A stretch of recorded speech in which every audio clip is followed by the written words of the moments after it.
કેશોદ તાલુકાની શાળાકીય કબડ્ડી અને ખોખોની સ્પર્ધા યોજાતા કબડ્ડીની 40 અને ખોખોમાં 50 ટીમોએ ભાગ લીધો હતો, જેમાં પ્રથમ 3 નંબરના વિજેતા થનાર ટીમ જિલ્લા કક્ષાએ તાલુકાનું નેતૃત્વ કરશે.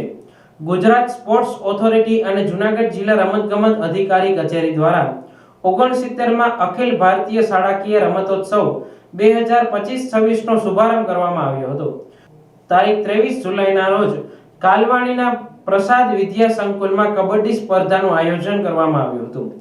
આ સ્પર્ધામાં તાલુકાની જુદી જુદી શાળાઓએ ભાગ લીધો હતો, જેમાં અંડર 14, 17 અને 19 એમ 3 વિભાગમાં ભાઈઓ બહેનોની કુલ 40 ટીમોએ ભાગ લીધો હતો. જ્યારે તારીખ 24ના પીવીએમ ઇન્ટરનેશનલ સ્કૂલ કેશોદમાં ખોખો સ્પર્ધા યોજાઈ હતી. આ સ્પર્ધામાં જુદા જુદા વય જૂથની 50 ટીમોએ ભાગ લીધો હતો. હેલો ફ્રેન્ડ્સ, મારું નામ અપર્ણાથી વિજ્ઞાન છે. હું ધોરણ 7માં અભ્યાસ કરું છું. આજે હું ખોખોની રમત રમવા આવી રહી છે અને અમે પહેલી ગેમમાં જીત મેળવી છે. અને તે ખોખોનું મહત્વ છે કે ખોખો રમવા જોઈએ અને એનાથી આપણે ઘણી બધી શીખ મળે છે. હેલો ફ્રેન્ડ્સ, મારું નામ રમાની પ્રિશા છે. હું પીવીએમ ઇન્ટરનેશનલ સ્કૂલમાં અભ્યાસ કરું છું. આજે અમારી સ્કૂલમાં એસડીએફઆઈનો કાર્યક્રમ કરવામાં આવ્યો છે. એસડીએફઆઈ દ્વારા ખોખોની આજે કોમ્પિટિશન છે.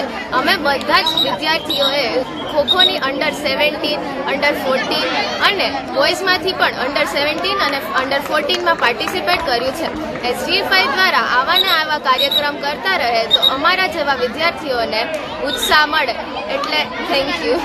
આ કાર્યક્રમમાં મહેમાન તરીકે પીવીએમ ઇન્ટરનેશનલ સ્કૂલના આચાર્ય ગુપ્તા અને શિક્ષક દિનેશભાઈ મોરી ઉપસ્થિત રહ્યા હતા. તાલુકાની આ સ્પર્ધાના કન્વીનર તરીકે ડોક્ટર હમીરસિંહ વાડા અને બીઆરસી ડોક્ટર ભરતભાઈ નંદાણીયા રહ્યા હતા.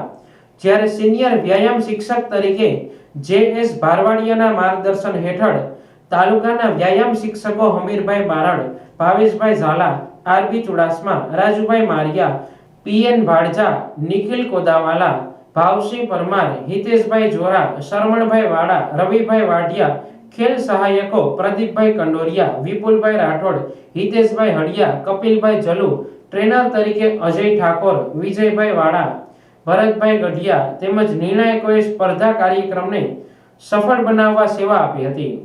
મારું નામ કોરડિયા યુગ છે. હું કેશોદ તાલુકામાંથી કેશોદની સિગ્મા ગ્રુપ ઓફ સ્કૂલમાંથી રમી રહ્યો છું. આજે અમારા કેશોદ તાલુકામાં ખોખોની શાળાકીય રમત ચાલુ છે. તેમાં પ્રથમવાર અમે રમ્યા હતા, તો એમાં અમે જીતી ચૂક્યા છીએ. અને હું સિગ્મા સ્કૂલનો કેપ્ટન છું. ખોખોની ટીમનો અંડર 17નો. ભણતરની સાથે રમતગમત પણ આપણા શરીરમાં ખૂબ જ જરૂરી છે. તેમજ આપણા ગુજરાતમાં બધી જગ્યાએ રમતગમતની સાથે ભણતરનું પણ ધ્યાન રાખવામાં આવે છે. તેથી આવી ઘણી બધી યોજનાઓ ચાલુ જ રહે છે. તેમાં સૌએ ભાગ લેવા મારી નમ્ર વિનંતી છે.